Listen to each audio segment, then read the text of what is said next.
Joining us is former U.S. Ambassador to the UN, Senior Fellow at the American Enterprise Institute and Fox News contributor, John Bolton. Ambassador, so good to see you this morning.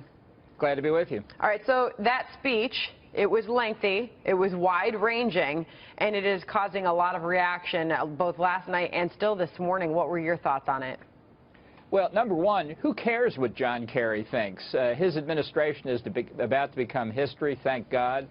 This is a venting, I think, of frustrations, and I think history will soon begin to ignore it. But he exposes a number of fallacies in the worldview that I think has motivated Barack Obama these last 8 years when it comes to Israel and the Middle East more broadly. So having it all in one place, having every mistake put together in one 75-minute speech, really can be helpful to historians for researching how to ruin a foreign policy. Yeah, Ambassador Bolton, this is Kat. Why would John Kerry and Obama go out and make this kind of speech when it doesn't really matter to anybody when Trump's going to be in office in less than a month? Well, I think they're trying to box him in. I think that's what Resolution 2334 last Friday was all about, and that does pose significant problems, although they say they're not going to support further Security Council resolutions. Their credibility leaves a lot to be desired. I think they were very disingenuous about their role in 2334.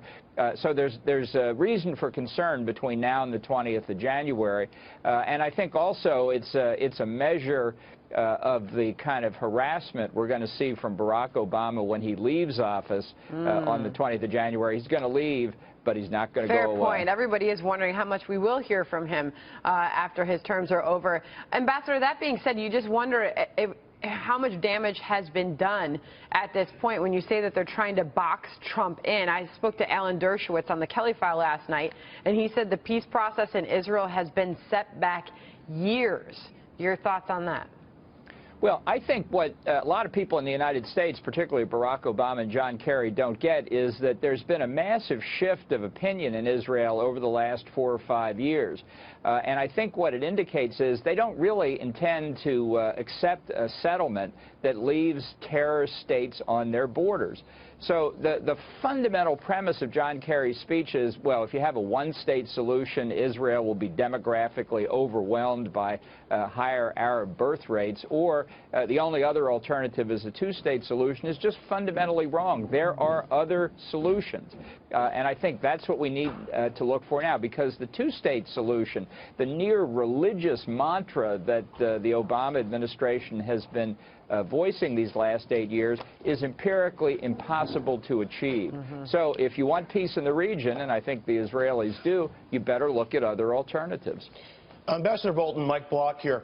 You mentioned how this resolution may have been orchestrated by Kerry or other elements of the Obama administration. We've seen the Obama administration make these moves, and I'm just going to call sabotage, where they're messing around with certain elements of Homeland Security.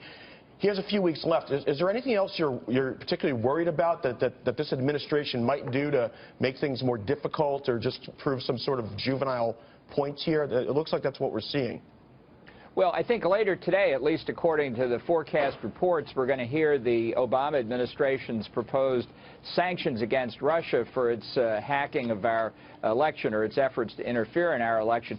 I guess the one thing I could say that applies kind of across the board, domestic as well as international, is that to the extent these actions are all executive moves by the president, they are all easily reversible after the 20th of January. It's a very ungracious, unpresidential way to depart, but I don't suppose we should be surprised at that. All right. Meanwhile, Ambassador, the Obama administration will reportedly announce these retaliatory actions for Russia's alleged hacking during our elections.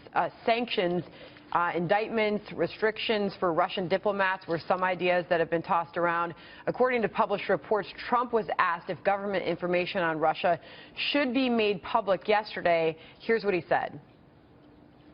Do you think any records on Russian intervention should be made public? I think what they should do is do the best they can, figure it all out.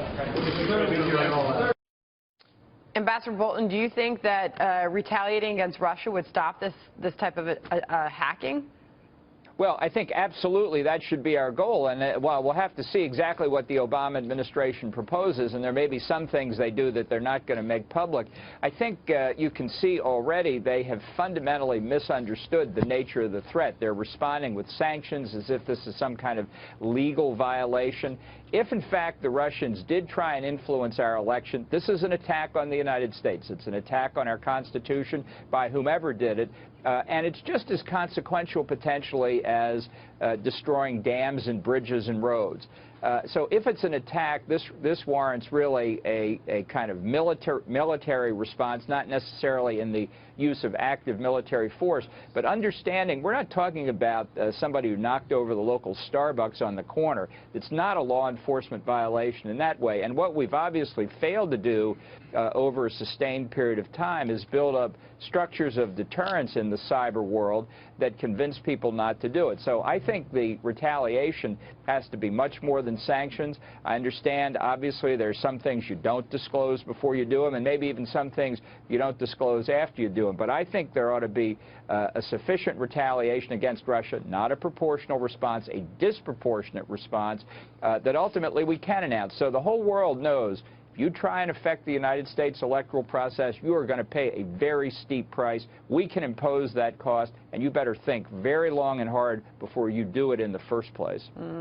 It's been a minute since we've reconvened, Ambassador Bolton, and looked at the Trump transition.